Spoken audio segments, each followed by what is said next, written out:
Let's cross the border to Eswatini, where the government has released a statement that it is concerned about the events that unfolded in that country in the past few days. So it released a statement yesterday as pro-democracy protests erupted in Eswatini. That was about 11 days ago. It spread to several cities and towns. The United Nations has expressed concern that human rights violations in that country are occurring, along with Amnesty International echoing these sentiments.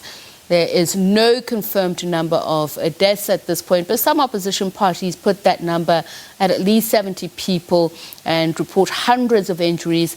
Some journalists, including New Frame journalists, have reported being attacked, arrested and tortured by Eswatini forces.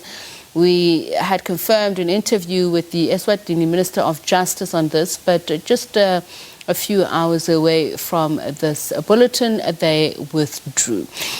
So let's get a considered view on this. SADC mission to return to Eswatini. These are reports after pro-democracy civil rights groups raised red flags about the negotiations. Opposition leaders had said that the government had handpicked only a few less critical civil society leaders to meet the three ministers of the Southern African Development Community.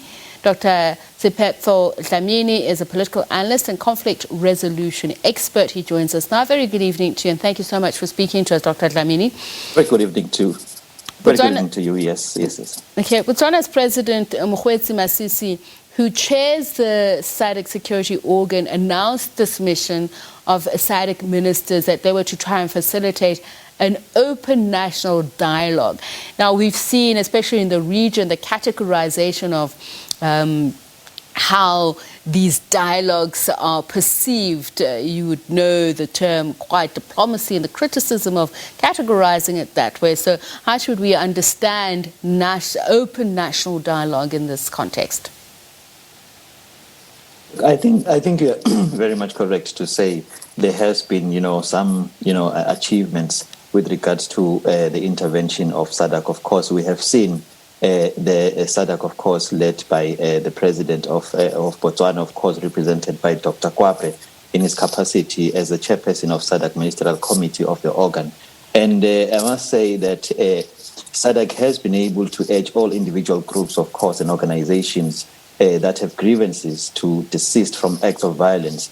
And to do so, of course, they need to establish platforms that will enable for proper negotiations. And it's interesting, Siphetfo, because the Institution for Democracy and Leadership in Swaziland has responded to the letter, of course, after a visit from SADC. And what's interesting is actually the third paragraph of that statement, which is actually structured in such a way that it acknowledges the transparency that has been brought forth by SADC.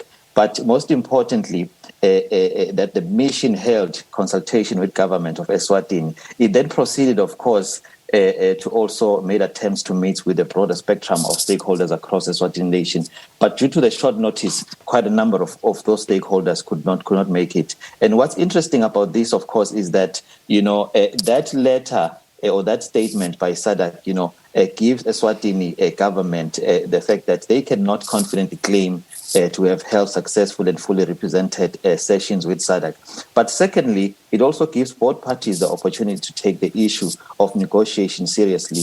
And the role of SADC, even though it's an imperfect, intergovernmental, organization, but that it should be taken seriously. But there are other, of course, sectors and external sectors that have contributed tremendously towards intervening in the issue of Eswatini. Representativity is crucial if one is to resolve any conflict or civil unrest. I want us to look at what it is that civil society leaders who will meet SADC will be asking for. I believe that they are to look for a national dialogue that must be inclusive. How do we define inclusivity in this case? They want that all banned political parties must be unbanned, a new democratic constitution be negotiated, and transitional authority to be established in the meantime. This is a tall order. We know that these demands are not new either. What is the likelihood that SADC will be able to bring about at least some base discussion for this occurring? I think one is looking forward, of course, to the second mission to the country to hold further consultation with key stakeholders. But what would have been a challenge, or should I say what is a challenge currently, could be the ununified sectors and stakeholders advocating for democracy and multipartyism in Eswatini.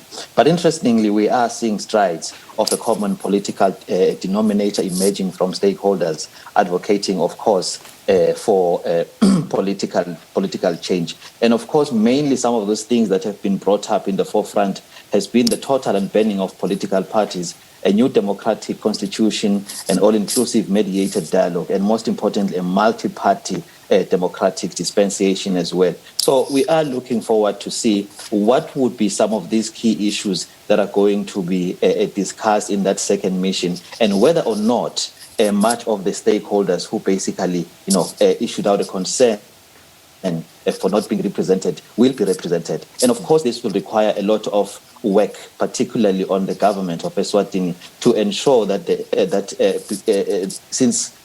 that for transparency and accountability to take place, much of the stakeholders who are advocating for democracy are basically fully represented in that second mission. So his detractors call him an absolute monarch. There are those who say it's a constitutional monarchy.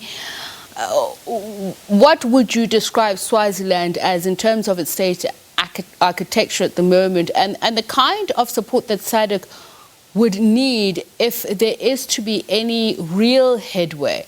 As I say, these talks have been ongoing even at an international level for a long time, but dismantling the monarchy has been something that has been fiercely resisted. Yeah, look, Swaziland has always been referred as Africa's last absolute monarchy.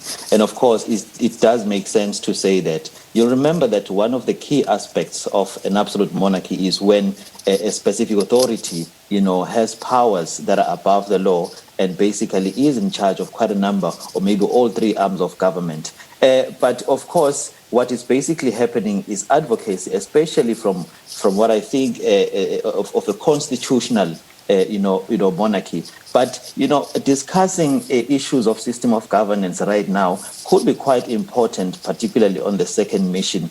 You'll remember, Tepiso, that a constitutional monarchy itself can be divided in quite a number of sectors. You will have also a semi-constitutional democracy, monarchies, whereby the monarch has influence over the state, almost to the degree of an absolute monarchy. But you also have other interesting systems of governance, which I do believe might be considered depending on the extent of the negotiations. But these systems of governance, like a constitutional democracy, which basically seeks to bring about stability in any divided society, particularly in the case of Swaziland, where the divisions or the class the class cleavages are in existence, especially, and also the ideological as well. So it is my belief that whether constitutional monarchy or any other system of governance, it may be too early to really delve deep into the specifics of a possible system.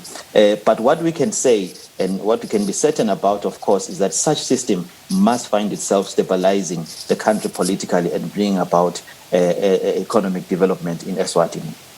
Dr. Siphetfo Dlamini is a political analyst and conflict resolution expert. Thank you very much for taking the time to speak to us.